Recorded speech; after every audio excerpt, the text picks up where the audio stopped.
My mother saw you at Mill Park Hospital for an ordinary health checkup once. You arrived in a swarm of black-suited men whose eyes darted like frantic bees and made people feel weary.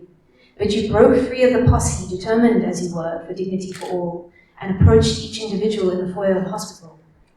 An old blind woman heard the commotion, called out, "Who is it? Tell me who's there!" No one knew how to respond in the presence of someone so towering, but towering as you were humble to her.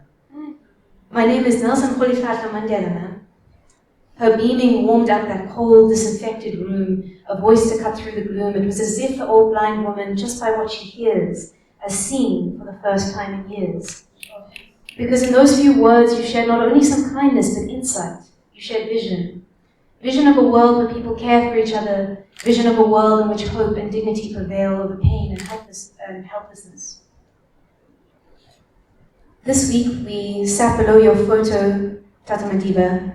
You, thoughtful, furrowed, hopeful. And we as young leaders, young learners, young yearners, under that gaze, creating a new vision through the haze of what blinds us, what grinds us, what finds us at present.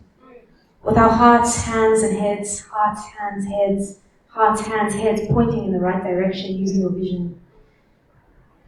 And when we shared our stories in that wood-paneled room, the power cut off. Perhaps it was because energy surged in that room like a tide. So we should find no surprises that in the electricity of people's stories, that electricity overwhelmed the wiring of that old place.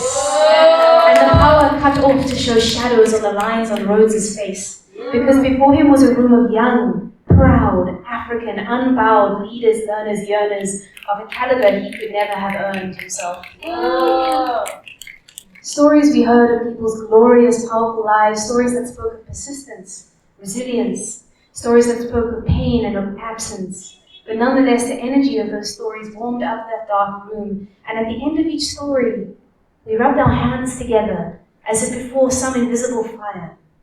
And surely our hands' friction could create more than just some fiction, but real sparks, real art, real parts of a world that is better and more just. Using our hearts, hands, and heads, our warm hearts, warm hands, and hot heads.